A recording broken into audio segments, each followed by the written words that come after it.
Halo guys, welcome back to my channel YouTube Privasan AKA. Dan pada kesempatan kali ini kita mau ngopi. Apa itu ngopi? Ngopi adalah ngobrol happy dengan tema kuliah di jurusan arsitektur. Nah, jadi kita di sini kedatangan narasumber dari Kak Tika. Kita bakalan ngebahas terkait banyak hal guys, baik itu dari kuliahnya ngapain aja, prospek kerjanya seperti apa, dan tentunya masih banyak lagi. Oke, saya ingatkan kembali bagi teman-teman semua yang belum subscribe channel YouTube ini, silahkan di subscribe terlebih dahulu agar nantinya menerima notifikasi ketika kita upload video terbaru. Seperti apakah keseruan ngobrol happy kita pada hari ini? Pokoknya langsung aja check it out. Halo Kak Tika. Halo Kak Rifa. Gimana nih Kak kabar? Ngapain nih hari ini? Baik ya kabarnya ya Kak ya? Alhamdulillah baik. Gimana Kak Rifa? Alhamdulillah saya juga baik. Ini lama udah gak ketemu ya Kak ya? Beda kota. Sibuk Kak Rifanya yang YouTube terus. Ya lumayan lah. Siang kerja malamnya juga nge-YouTube kayak gini lah. Oke Kak, Keren jadi kan banget. kita kemarin di sini dapat request nih dari teman-teman semua terkait dari Kak buatan video dong terkait dari kuliah di jurusan arsitektur itu sebenarnya gambarannya seperti apa. Nah, jadi kita di sini kan ibaratnya kenal dari Kak Tika yang kemarin emang kuliah di jurusan arsitektur dari Undip sendiri. Kita berharap dari Kak Tika mau sharing-sharing nih ke teman-teman semua terkait seperti apakah sih dari kuliah di jurusan arsitektur kayak gitu. Sebenarnya kan yang namanya kuliah itu kan banyak banget Kak jurusannya, ada yang namanya peternakan, kesehatan dan tentunya masih banyak lagi. Tapi kok dari Kak Tika sendiri tuh kan kenapa sih kok lebih memilih ke arsitektur? Kenapa nggak jurusan lain aja gitu, Kak? Mungkin bisa dijelasin ke teman-teman gitu? Mungkin langsung aja kita ngobrol santai aja ya, Santai cerita-cerita. aja. Kenapa aku milih arsitektur? Ya emang dari awal aku ada passion gitu kalau di dunia arsitektur mungkin ya. Dulu kayak pas zaman SMA lagi sibuk-sibuknya nih ya kita milih mau kuliah jurusan apa gitu-gitu. Bener. Ya, iya, yang kepikiran pertama di aku sendiri sih sebenarnya ada pikiran buat nyebrang. Cuman kan aku sendiri dari jurusan IPA. Nah, di jurusan IPA yang masuk sama aku pikiran pertama ya arsitektur. Jadi SNM, SBM, aku tuh milihnya univnya beda-beda, cuman jurusannya arsitektur semua, gitu sih. Oh gitu. Dulu Jadi emang kenapa SN atau SBM arsitektur? sih? Dulu aku alhamdulillahnya dapat SBM. Wih, SNM mantap. nilainya Oh, Kak. SN. Iya. Jadi SBM. Oke, oke. Berarti itu ya Kak, alasannya emang dari SMA itu passionnya pengen di arsitektur juga. Jadi ternyata alhamdulillah sekarang udah masuk arsitek kayak gitu ya. Ya, alhamdulillah. Berarti dulu ini IPA ya Kak ya? Iya, IPA betul banget. Oke, misalnya nih dari teman-teman semua yang sekarang itu ibaratnya kayak SMA-nya tapi IPS itu kira-kira kemungkinan bisa masuk ke situ nggak sih? Tenang aja bisa kok, yang penting kan kalau SBM itu ada lintas jurusan, sebenarnya kalau dari IPA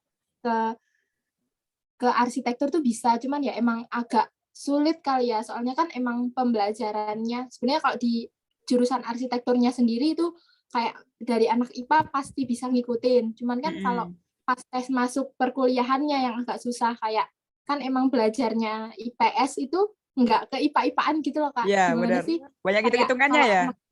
iya, kalau anak IPA mau masuk IPS mungkin mereka bisa baca buku, materi gitu pembelajaran. Cuman kalau yang dari IPS mau masuk ke IPA mungkin bisa, pasti bisa banget asal niat. Cuman paling terkendala di emang yang kayak rumus-rumus gitu-gitu. Emang kan anak IPA banyak yang gitu-gitunya. Oke, oke. Jadi Iya, tapi bisa kok. oke, siap, siap. Jadi kan ibaratnya kalau teman-teman semua yang sekarang tuh IPS itu tenang aja, pokoknya yang mau masuk arsitektur nggak usah khawatir karena kita di sini juga bisa. Nanti bisa melalui apa namanya SBMPTN ataupun dari ujian mandiri kayak gitu. Pokoknya bisa banget Iya, teman-teman kayak gitu. Oke bisa. Kak, ini kan ibaratnya kalau di pandangan saya nih, yang namanya arsitektur itu ibaratnya kayak apa ya, kerjaan seorang cowok kayak gitu. Nah, di fakultas Undip itu ibaratnya kan jurusan arsitektur, itu banyak ceweknya ataukah cowoknya ataukah emang balance gitu Kak? Kalau di Undip sendiri alhamdulillahnya balance sih. Jadi kayak mungkin itu stigma itu dari zaman dulu kali ya. Nah, Bener. dari zaman dulu mungkin kayak yang 10 tahun lalu, 15 tahun lalu emang jurusan teknik, notabene teknik sih, lebih ke yang teknik itu lebih ke cowok. Cuman kan sekarang seiring berjalannya waktu, kayak sekarang tuh udah hampir rata, apalagi di arsitektur kayak 50% lah cowok ceweknya. Jadi tenang aja, nggak mungkin nanti kamu masuk, oh kamu cewek sendiri, enggak kok. Dan juga belajarnya juga kalau di arsitektur sendiri nggak yang fisik gitu, enggak. Oke, oke, Jadi oke. cewek tuh. Mm-mm. Kalau terkait dari ibaratnya kan kalau teman-teman nih sekarang ya SMA ataupun SMK itu kan pasti milih dong misalnya saya mau jurusan ini tapi prospek kerjanya kayak gini. Nah kalau dari arsitektur itu emang prospek kedepannya buat kerjaan kita itu seperti apa Kak? Mungkin bisa dikasih gambaran biar teman-teman semua yang pengen masuk ke arsitektur juga ibaratnya tahu gitu kayak prospek kerja kedepannya itu kayak gimana gitu. Kalau arsitektur sendiri ya kayak namanya ya arsitek Mm-mm. ya, arsitektur jadinya bakal lurusnya ya tetap bakal jadi arsitek gitu kan, jadi Mm-mm. arsitek jadi yang tentang desain bangunan gitu, jadi nggak jauh dari itu sih. Cuman kalau misal kamu nih masuk arsitek dan emang mau ke jurusan lain ya bisa-bisa aja gitu. Cuman agak sayang kan kamu udah belajar nih di kuliah 4 tahun 3 tahun tentang dunia Mm-mm. arsitek tapi pas keluar nggak jadi arsitek gitu. Jadi kalau prospek kerjanya tetap di bangunan, bisa jadi pengawas, bisa jadi fasilitator, bisa jadi arsitekturnya gitu sih Kak. Ada lapangan, ada juga desainnya gitu. Itu Oh, sesuai oke. passionnya sendiri-sendiri. Mm-mm. Berarti baca di situ apa ya macam-macam ya kak ya kerjanya. Ibaratnya kan kalau Iya, teman-teman tuh terbuka luas buat pekerjaannya besoknya itu, kayak gitu. iya. Mm. Ini kan S1 ya kak ya atau D3? Kebetulan aku S1. Oh iya S1 kan 8 semester nih kak ya. Itu ibaratnya kayak apa sih mata kuliahnya yang dipelajari itu apa aja kak? Kalau di arsitektur sendiri, khususnya Undip, lebih ke basic desainnya sih.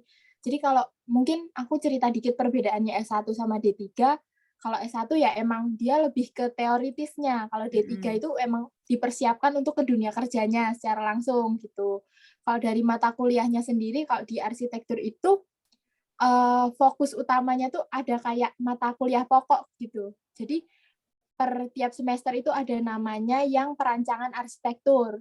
Nah, jadi itu bobot SKS-nya juga sampai 8 SKS gitu, Kak. Jadi kayak Mm-mm. emang mata kuliah utama dan kuliah-kuliah lain, maksudnya mata kuliah lain itu adalah mata kuliah yang menyokong mata kuliah itu. Jadi kalau di arsitektur sendiri kayak ada kelas studio gitu Kak. Jadi emang kayak dibebasin 2 hari kalian itu desain. Nah, untuk semesternya sendiri kayak ada tingkatan-tingkatannya gitu. Misal semester 1 nih, semester 1 kita belajar trimatra. Nah, mata Mm. kuliahnya itu trimatra. Nah, trimatra itu kayak pertama mengolah bentuknya dulu. Mengolah bentuk dari maket kayak oh dari lingkaran jadi dipotong, dipanjangkan gitu jadi sebuah bentuk gitulah. Nah, terus di Ah, semester 2 meningkat lagi kayak dari bentuk udah mulai nih masuk ke bentuk bangunannya, dimensinya. Terus di semester 3, semester 4 tambah terus tingkatannya dari misal bangunan 1 lantai, terus ke 2 lantai, terus ke bangunan banyak fungsi sampai ke bangunan tinggi gitu sih Kak. oh gitu. Mm. Jadi belajarnya bertahap, jangan takut. Oke oke.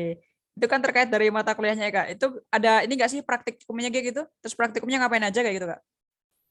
Nah, kalau praktikumnya itu iya sih di PA itu di perancangan arsitektur itu sendiri. Jadi kayak mungkin mata kuliah besar atau tugas besarnya itu ya merancang. Jadi Ah, per setiap semester kita tuh ada perancangan gitu, perancangan yang outputnya itu ya desain itu, terus gambar-gambar kerjanya, terus juga ya output-output yang lain gitu, seperti buku gitu sih Kak. oke. Itu berarti kebanyakan di lapangan atau di ibaratnya di kelas sih kalau praktikumnya kayak gitu? Kalau praktikumnya kayak gitu, jadi kan itu eh, si mata kuliah itu 1 semester penuh nih Kak. Ah, Jadi kayak bertahap juga. Misal dari awal, oh berarti kita harus survei dulu kan. Misal diibaratkan kita mau ngerancang rumah, mm, gitu kan. Nah, berarti kita harus survei dulu, survei lahan. Nah, terus rumah itu mau ditinggali sama siapa sih? Kita juga harus tahu nih, kayak karakter orang yang mau tinggal di sana. Itu ah. juga bakal mencerminkan, oh nanti bentuk bangunannya seperti ini, kebutuhan ruangnya seperti ini. Misal mau ditinggali sama keluarga dengan anak satu, berarti kan ruang-ruangnya sendiri sesuai dengan kebutuhannya, gitu sih Kak. Terus apa namanya setelah survei lahan, terus kita ada masanya kayak pengolahan bentuk gitu. Jadi kita eksplorasi terus sampai menemukan bentuk yang sesuai. Nah, terus kalau udah misal udah sesuai, udah tepat baru kita di apa namanya divisualisasikan dalam bentuk nyatanya kayak Mm-mm. jadi kita nih sebagai arsitektur harus bisa menjabarkan gambar itu ke orang awam gitu sih, Kak. Jadi Oh, apa yang oke. kita bayangkan sampai gitu. Mantap.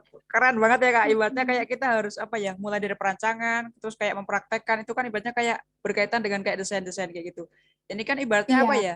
Kuliah S1 kan 8 semester nih Kak ya Kak. Itu kan ibaratnya kalau dari semester awal sampai semester 8 itu ibaratnya apa kayak mata kuliahnya itu secara umum ataukah emang mungkin semakin tinggi nih 5 ke 6 terus kayak misalnya ke lebih ke penjurusan mungkin satu ilmu atau dua bidang kayak gitu Kak. kalau iya betul banget sih kalau di semester 1 sampai semester 5 itu lebih ke umum, kayak perancangan kita masih satu kelas semua gitu kan. Mm-mm. Jadi satu angkatan masih ya mata kuliahnya masih sama semua dipaketin gitulah Kak, kalau pas zaman kuliah. Nah terus pas di semester 6 7 udah ada nih penjurusan kayak ada arsitektur medik tuh yang lebih tentang kesehatan, jadi kayak arsitekturnya rumah sakit gitulah. Oh gitu. Terus juga iya, terus ada Macam-macam ternyata ya. pariwisata. Iya, ada pariwisata, terus ada juga pedesaan, gitu sih, Kak, perumahan dan pemukiman. Jadi emang macam-macam. Oh, kalau dulu Kak Tika ini ngambilnya yang bidang apa nih Kak? Aku pariwisata. Oh, oke oke oke. Ibaratnya kalau kita masuk ke arsitektur itu harus ini nggak sih kayak punya passion menggambar atau mungkin bisa desain gitu Kak? Kalau bisa menggambar sih menurut aku enggak harus Nggak harus. banget. Mm-mm. Yang penting kamu suka aja sih. Kayak kalau menurutku kalau gambar kan sekarang udah dimudahkan ya sama Heeh. teknologi, udah ada aplikasi, laptop yang mumpuni itu udah memudahkan kamu banget gitu loh untuk memvisualisasikan apa yang ada di pikiran kamu gitu loh. Jadi kamu yang paling penting ya kamu suka sama hal itu dan kamu itu bisa memvisualisasikan apa yang di otak kamu sih. Kayak kalau gambar kamu jelek itu nggak masalah sih. Heeh. Kan di kita kuliah juga belajar gitu kan. Jadi pasti nanti bisa. Yang penting intinya pertama ya kamu suka dulu sama jurusannya. Oke Enjoy. oke mantap enjoy. Kalau ini Kak apa namanya terkait dari biasanya kalau kayak fasilitas ya biasanya kita gunain apa aja sih buat kayak mendesain itu mungkin kayak laptop atau mungkin kayak buku gambar atau kuas dan sebagainya Kak. Mungkin bisa jelasin dikit. Mungkin kalau di semester awal-awal masih ke yang pakai kertas ya, jadi masih pakai pensil, penggaris, terus sketchbook gitu-gitu. Cuman udah mulai apalagi kalau sekarang ya dari semester 1 aja udah digitalisasi sih Kak, jadi udah butuh laptop. Jadi kayak ada aplikasi sendiri yang emang mempermudah banget kita buat eksplorasi desain dan juga memvisualisasikan desain yang ada di pikiran kita sih Kak. Jadi Oh sekarang gitu. udah digitalisasi banget. Biasanya kalau aplikasi gitu ya biasanya kita beli atau kayak emang udah disediain dari kampus gitu Kak? Nah, keuntungannya jadi mahasiswa, jadi kalau jadi mahasiswa itu kayak dapat fasilitas lah. Jadi kayak ada akun khusus mahasiswa, jadi istilahnya akun pro gitu, nggak Mm-mm. krek-krekan. Oke, Itu premium free ya. dari iya, premium dari universitas. Oke, mantap. Berarti emang udah difasilitasi kayak gitu ya, kayak kita nggak usah beli kayak gitu. Iya Oke, iya, mungkin kan kalau jurusan iya? gimana Kak tadi? Lanjutin. Oh, kalau jurusan lain difasilitasinya misal kayak Kak Rifa mungkin di Keterangan. praktikumnya, di Hmm. laboratoriumnya, ya kalau di arsitektur difasilitasinya di seperti itu sih Kak, Oke, lebih ke oke. aplikasinya. Mm-mm. Kalau ini Kak terkait dari biasanya kalau teman-teman tuh nanya gini, kalau saya mau masuk arsitektur itu biasanya harus kayak bisa public speaking nggak sih? Nah itu emang seberapa penting sih kalau ibaratnya kayak public speaking itu buat ketika kita mau masuk ke arsitektur kayak gitu Kak? Kalau menurut aku pribadi sih public speaking sih number one sih Kak, kayak penting Heeh. banget. Bukan cuma di jurusan arsitektur kalau menurutku, kayak di semua jurusan. Karena kan kita kuliah, pasti kan habis lulus dari kuliah kita harus terjun langsung nih ke masyarakat. Jadi public speaking menurut aku tuh bekal yang sangat utama sih. Jadi kayak gimana kita mau nyampein yang ilmu kita kalau kita nggak bisa public speaking. At least kayak ke orang lain tuh kita bisa menyampaikan apa yang kita maksud dan Mm-mm. orang itu juga maksud sama tujuan Oke. kita gitu sih ya. Ya berarti banyak di sini emang penting banget ya Kak terkait dari public speaking itu mungkin Iya, kayak buat kita kayak misalnya kan ketika kuliah kita harus berkomunikasi ke teman-teman, ke dosen, ke lingkungan kita juga kayak gitu. Nah kalau terkait iya. dari seberapa pentingkah kalau ketika bahasa Inggris itu digunakan ketika kuliah di arsitektur Kak? Mungkin pelajarannya ada yang menggunakan bahasa Inggris atau gimana gitu? Kalau di arsitektur sendiri menurut aku sih penting banget sih, soalnya kan ilmu arsitektur sendiri kan, mungkin dari seluruh dunia ini kan. Jadi Heeh. kayak bahasa-bahasa asing itu kadang masuk jadi bahasa-bahasa arsitektur, bahasa-bahasa serapan gitu. Jadi ya penting banget, soalnya kan nggak menutup kemungkinan kita cuman belajar dari di seputar Indonesia aja. Pasti kan Heeh. arsitektur yang keren kan Eropa atau ke yang Oh, Arab iya. gitu-gitu.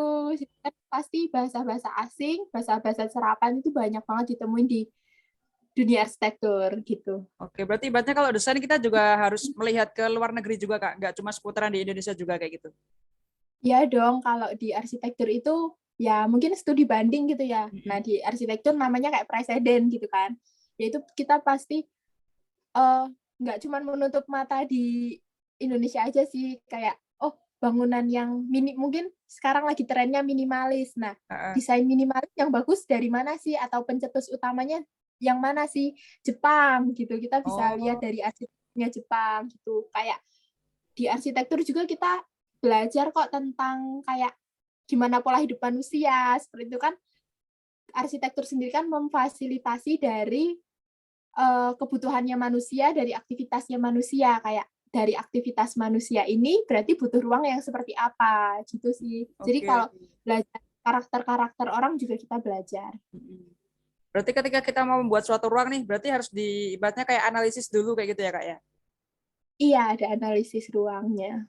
Kayak misal Oke. aku Mm-mm. mau bikinin rumah nih buat Kak Rifa, kayak Kak Rifa nih orangnya yang seperti apa sih, terus aktivitasnya Kak Rifa nih apa aja setiap Heeh. harinya, terus Kak Rifa itu sukanya apa gitu. Itu kan ruang sendiri atau rumah sendiri bisa memfasilitasi hobinya Kak Rifa, aktivitasnya Kak Rifa dengan maksimal lah gitu.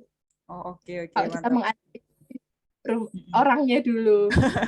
Oke, oke. Kalau di arsitek ada pelajaran bahasa Inggris nggak sih? Ada. Cuman eh, pelajaran wajib sih, Oh, secara mata umum gitu kuliah. ya berarti? Di semester-semester Iya, awal gitu? iya betul, Hmm. semester awal. Mm-mm. Kalau terkait dari ini, Kak, keseruan ketika kita kuliah di arsitektur itu apa sih? Keseruannya sih lebih ke banyak jalan-jalannya mungkin ya. Jadi kan Jalan-jalan kemana tuh? ya melihat-lihat bangunan, lebih ke Oh, melihat-lihat gitu. bangunan. Jadi kan Mm-mm. misal kita lagi belajar tentang arsitektur kolonial nih, kalau di Semarang ya, ya berarti kita main ke kota tua, kota lama gitu. Terus, Jadi langsung, misal terus kita lagi belajar tentang permukiman, kita main ke BSD, BSB, ya, kalau di Semarang BSB. BSB. Oke. Oke, Kak, itu kan terkait dari apa namanya suka jalan-jalan dan sebagainya. Net. Kalau sekarang nih kesibukannya dari Kak Tika itu apa sih? Ini kan Kalau lulus dari Undip juga kesibukan, ya. oh iya, kebetulan aku baru lulus. Kalau wisudanya Agustus kemarin, sidangnya Mm-mm. Juni kemarin. Jadi benar-benar baru fresh, Oh, fresh fresh graduate. keluar nih Undip.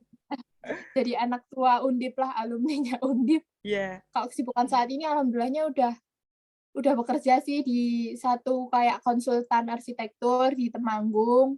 Terus Mm-mm. juga lagi sibuk ya cari-cari kesibukan kayak jualan online gitu-gitu. Oh, gitu. Oke, oke, oke. Cari- Mm-mm. Mantap, mantap, mantap.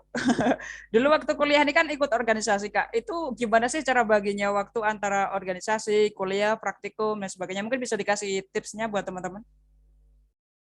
eh Gimana ya cara bagi waktunya? Sebenarnya setiap orang beda-beda ya, Kak. Heeh. Kayak yang penting aku bisa bagi waktu mana yang utama dan mana yang sampingan sih, Kak. Dan kayak waktu yang berdekatan yang paling dibutuhkan aku yang mana gitu, lebih ke situ sih, Kak. Kayak misal malamnya rapat organisasi, ya paginya tetap kuliah, jangan Oke. tidur gitu. Prioritas berarti ya. Iya, prioritas kayak kembali ke niat awal aku ke Semarang atau aku ke Undip itu tujuan utamanya apa.